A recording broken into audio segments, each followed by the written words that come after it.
Hello बच्चों। आज मैं फिर से आपके लिए ब्लड रिलेशन पे क्वेश्चन लेके आई हूँ। आप देख रहे होंगे ये जो क्वेश्चन है वो पज़ल लाइक है। ठीक है, ब्लड रिलेशन पे भी पज़ल की फॉर्म में क्वेश्चन आ जाते हैं। डरना नहीं है, घबराना नहीं है। जिस तरीके से स्टेटमेंट में जो रिलेशन दे रखा है उस हिसाब से सबसे पहले हमें क्या करना है, अपना डायग्राम क्रिएट करना है। डायग्राम क्रिएट करने के बाद उसके बाद हम देखेंगे कि इस पे क्वेश्चन बेस क्या है। ठीक है, हम पढ़ना शुरू करते हैं। In a family there are 9 members. एक परिवार में 9 सदस्य हैं। JKLMNOPQ and R। पहली कंडीशन हमें दे रखी है L is brother of N। जैसा क्वेश्चन में कहा है बिल्कुल उसी तरीके से हमें करते जाना है। L क्या है? ब्रदर है। ब्रदर है तो पॉजिटिव हो गया। क्या है? L is brother of N। L N का भाई है। ठीक है, भाई बहन हैं, एक ही जनरेशन के हैं, इसलिए एक ही लाइन में आएंगे। जनरेशन वाइज किस तरीके से हम चार्ट ड्रॉ करते हैं वो मैंने ब्लड रिलेशन की प्रीवियस वीडियो में मेंशन करा हुआ है। नेक्स्ट पॉइंट है N is the sister of Q। N का जेंडर क्लियर हो गया। N क्या है? सिस्टर है। किसकी? Q की। अब इसका मतलब क्या हो गया है? LNQ भाई बहन है। ठीक है। O is the daughter of P's son. ये अभी कनेक्शन हमें इन तीनों में नहीं दिख रहा है तो हम इसका अलग बना लेते हैं, बाद में देखेंगे कि ये कहाँ पे एडजस्ट होगा। O is the daughter. O क्या है? डॉटर है। जेंडर क्लियर हो गया। किसकी? पीज सन, पी के बेटे की। यानी कि जनरेशन गैप है। ये पी क्या हो गया? ग्रैंड उसमें गया है, इसका ग्रैंड पेरेंट है। पी के बेटे की। बेटा कौन है अभी हमें ये नहीं पता। ये ओ हो गया, ये पी हो गया। अब पी का भी जेंडर क्लियर नहीं है, ग्रैंड मदर है या ग्रैंड फादर है। हम देखेंगे ये कंडीशन हमारे इस में कहाँ एडजस्ट होगी। ठीक है, नेक्स्ट चलते हैं। J is the son of M, comma M is the wife of Q. ठीक है, सबसे पहले हम एम को बिठा लेते हैं। एम क्या है? वाइफ है। वाइफ है तो ये क्या हो गया? हस्बैंड हो गया। यानी कि क्यू का जेंडर हमें इस स्टेटमेंट से मिल गया। दोबारा देखो, J is the son of M. J M का बेटा है और एम क्या है? M is the wife of Q. M Q की वाइफ है। जो मैंने स्टेटमेंट के थ्रू अपना चार्ट बनाया था उसमें मुझे क्या पता चल गया है कि जो एम है वो वाइफ है। वो वाइफ है तो क्यू क्या हो गया? हस्बैंड हो गया। यानी कि क्यू का जेंडर मुझे इस स्टेटमेंट से पता चल गया।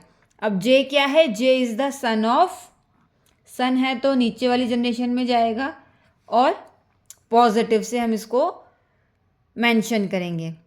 Next, N is unmarried. ठीक है, एन अनमैरिड है। R is K's mother in law. R क्या है? के की मदर इन लॉ है। यानी कि जो के है वो गर्ल है, बॉय है, मतलब उसका जेंडर हमें क्लियर नहीं है। ठीक है, लेकिन आर का जेंडर क्लियर हो गया है। वो क्या है? मदर इन लॉ है, यानी कि फीमेल है। अब देखते हैं आगे वाली स्टेटमेंट देखते हैं। N is K's sister in law. N क्या है? के की sister in law. N unmarried है। सबसे पहले हमें मेंशन था ऊपर हमारे क्वेश्चन में ही, देखिए एन इज अनमैरिड। और एन क्या है? सिस्टर इन लॉ है के की। यानी कि के की क्या है? नंद है। थोड़ा सा जो रिलेशन हमारी फैमिली में होते हैं उसको कंसीडर करते हुए चलना तो सारे रिलेशंस क्लियर हो जाएंगे। एन क्या है? के की सिस्टर इन लॉ है। सिस्टर इन लॉ यानी कि एन किसी की भाभी तो हो नहीं सकती।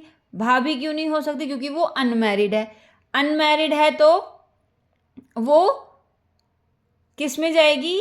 नंद के उसमें जाएगी। वो क्या है? नंद है। यानी कि के क्या निकले इसमें से?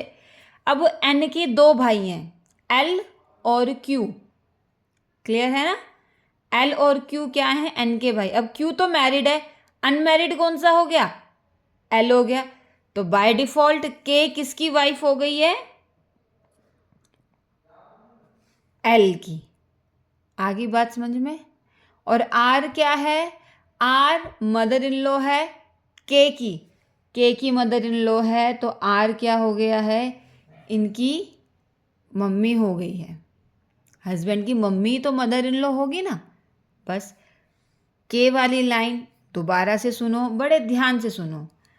आर के की मदर इन लॉ है, के की मदर इन लॉ है, आर का जेंडर क्लियर हो गया, आर हमारी फीमेल है। मदर इन लॉ मीन्स सास, के का मुझे जेंडर नहीं पता इस स्टेटमेंट तक। R is mother in law of K की मदर इन लॉ है आर।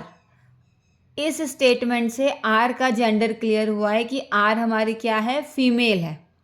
क्लियर। अब N is K's sister in law, N K की सिस्टर इन लॉ है। सिस्टर इन लॉ कौन होता है, या तो भाभी होगी या नंद होगी, इनको क्या कहा जाता है, सिस्टर इन लॉ। आई बात समझ में। हस्बैंड की सिस्टर हमारी सिस्टर इन लॉ होगी, ठीक है। ब्रदर की वाइफ सिस्टर इन लॉ होगी, भाभी। क्लियर हो रहा है। अब एन के की सिस्टर इन लॉ है और हमें क्या मेंशन करा हुआ है कि एन अनमैरिड है। अनमैरिड है तो एन क्या है, के की भाभी है। के क्या है, एन की भाभी है। एन नंद है उसकी। क्लियर। अब एन के दो भाई थे, एल और क्यू। प्रीवियस स्टेटमेंट से ये क्लियर हो गया था कि एम क्यू की वाइफ है, तो एल अनमैरिड था, तो के मेरी क्या हो गई है, एल की वाइफ हो गई है। अब इससे ये भी क्लियर हो गया कि आर कौन है, एल एन क्यू की क्या है, मदर है। क्लियर। अब जरा ये जो स्टेटमेंट हमारी जो ये एक्स्ट्रा है ये वाली, अब इसको हमें कहाँ पे फिट बिठाना है, इसमें बिठाना है। लास्ट लाइन है L has a child, L का एक बच्चा भी है।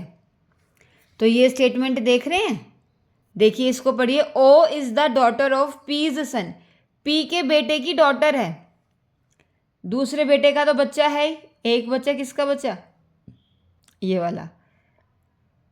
अब आप कहेंगे कि मैम जो ये ओ है, जो ओ है वो क्यू का भी तो बच्चा हो सकता है। नहीं, लास्ट सेंटेंस को देखिए, उसमें लिख रखा है L has a child, L का भी एक बच्चा है। आ रही है बात समझ में। तो ये वाली जो कंडीशन है हमारी वो यहाँ पे फिट हो गई। अब ये बन गया है आपका chart. Chart in the sense जो आपको रिटर्न में स्टेटमेंट्स दे रखी हैं उसका हमने डायग्राम क्रिएट कर लिया है। अब हमें बहुत अच्छे से पता चल गया है कि इसमें कौन क्या है। हर एक करेक्टर का हमें जेंडर भी क्लियर है, कौन मेल है और कौन फीमेल है।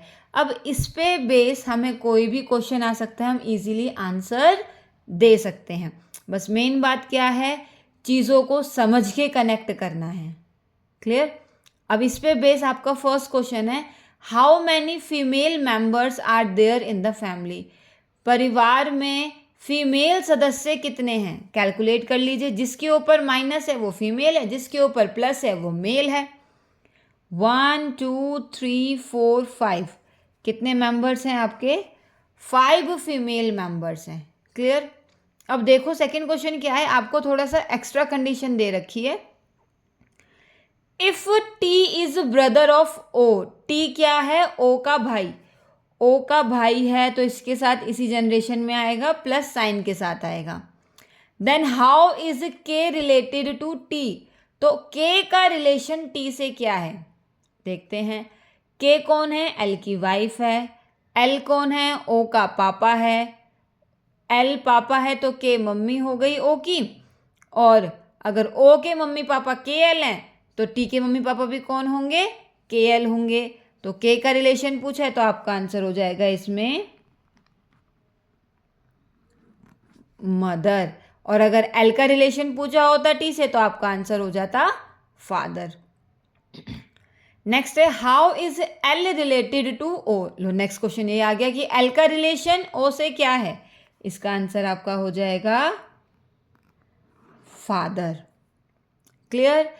इस चार्ट पे बेस आपका कोई भी क्वेश्चन आ सकता है। अगर आपने अपना ये जनरेशन के हिसाब से, जेंडर के हिसाब से चार्ट बिल्कुल ठीक बनाया है कंडीशन पे बेस, तो इस पे कोई भी क्वेश्चन आ जाए कोई भी प्रॉब्लम नहीं होगी। Thank you.